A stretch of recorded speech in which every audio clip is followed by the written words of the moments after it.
You got a smile so bright. You know you could have been a candle. I'm holding you so tight. You know you could have been a handle. The way you swept me off my feet. You know you could have been a broom.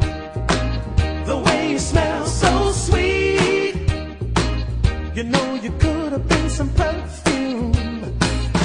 Well, you could have been anything that you wanted to, and I can tell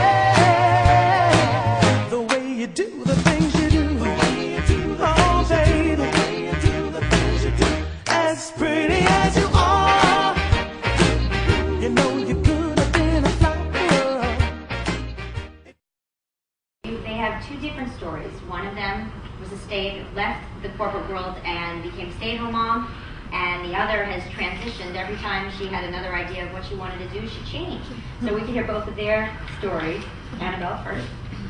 So in college, I was an English major and did a lot of creative writing, and that was sort of, college was a time to pursue what I really wanted to do, and I always really wanted to write. That was all I ever wanted to do. And I was getting to the end of college and realized that I really, at that time, wanted to move to New York City and make money and live in a nice place. So I went to work in investment banking, and I did that for 2 years. And I got sucked in. I went and got an MBA, and I got sucked in again, and I went and worked in investment banking after that.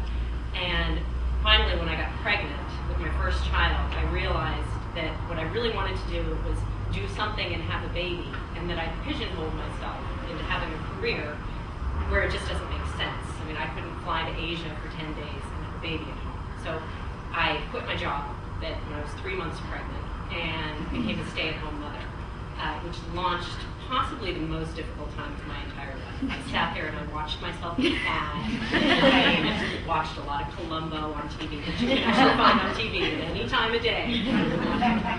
And I had a baby, and I had this one baby who slept 17 hours a day. And I'm going to go out of my mind. And I couldn't unstick myself from the situation. I was just like, I felt so trapped. And I had another baby, which seemed to be a little more work. Like, I liked that. I was a little more tired. And I started to feel a little bit more like my own self again.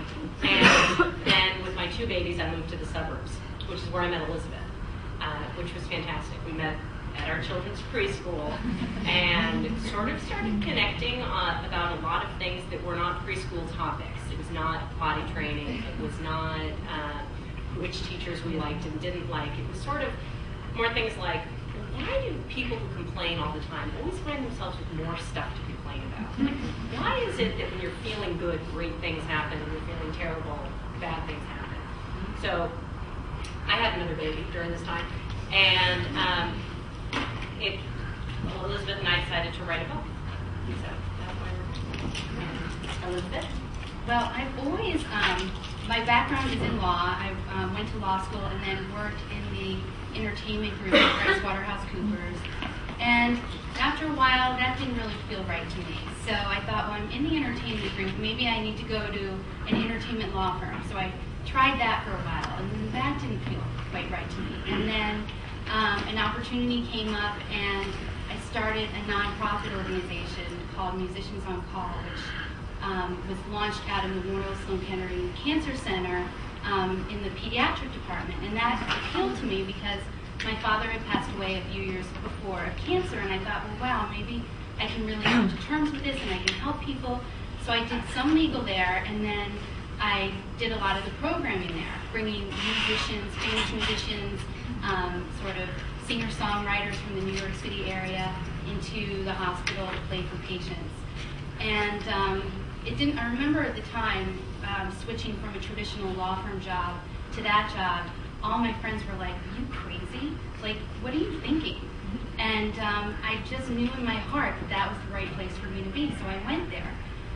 It turned out that one day, Elmo from Henson came in to see the kids, and I totally hit it off with the publicist from Henson.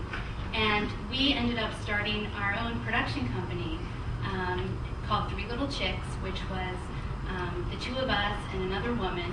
and we all had brand new babies, and there was magic there, and we ended up producing Classical Baby with HBO Family, and that won an Emmy and a Peabody Award, and we had never produced a video or anything before, and there was such magic there. It was so much fun. It just happened. So fast forward, I moved from the city to the suburbs, met Annabel, and when we started talking and having this conversation about the shared interest, we thought, hey, let's write a book about it, and it just kind of happened. It was a lot of hard work, but it happened. And we'll talk about the book in a few minutes. Elena,